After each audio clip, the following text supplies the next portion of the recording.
সুষ্ঠু নিরপেক্ষ নির্বাচনই যথেষ্ট নয়। নির্বাচনকালীন একটা নিরপেক্ষ সরকার দরকার, যেটা যে সবার জন্য সমতল ক্ষেত্র প্রস্তুত করবে। অভ্যুত্থানের ভিত্তিতে এই সরকার গঠিত হয়েছে, গণ অভ্যুত্থানের, এবং এই অভ্যুত্থানের অগ্রাধিকার হলো নির্বাচন এবং একই সাথে সংস্কার, পাশাপাশি বিচার। এই লক্ষ্যেই সরকার কাজ করে যাচ্ছে। নির্বাচন হবে আগামী 12ই ফেব্রুয়ারি এবং এই নির্বাচনের মাধ্যমেই, গণভোটের মাধ্যমে নির্ধারিত হবে যে এই সংস্কারগুলোর ব্যাপারে সরকার প্রচেষ্টা চালাচ্ছে, প্রচারণা শুরু করেছে, সেগুলো সংবিধানে অন্তর্ভুক্ত হবে কিনা, এবং বিচার প্রক্রিয়াটা অব্যাহত আছে। সুষ্ঠু নিরপেক্ষ নির্বাচনই যথেষ্ট নয়, কারণ সুষ্ঠু নিরপেক্ষ নির্বাচন গণতান্ত্রিক যাত্রাপথের সূচনা মাত্র।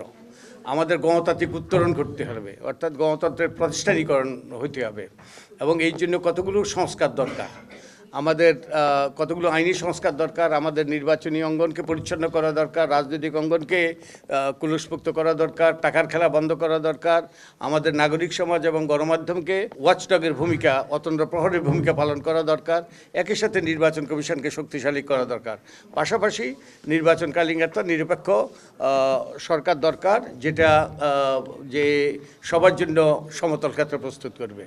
তো এগুলো হলে একটা সুষ্ঠু নিরপেক্ষ নির্বাচনের পথ সুগম হয়।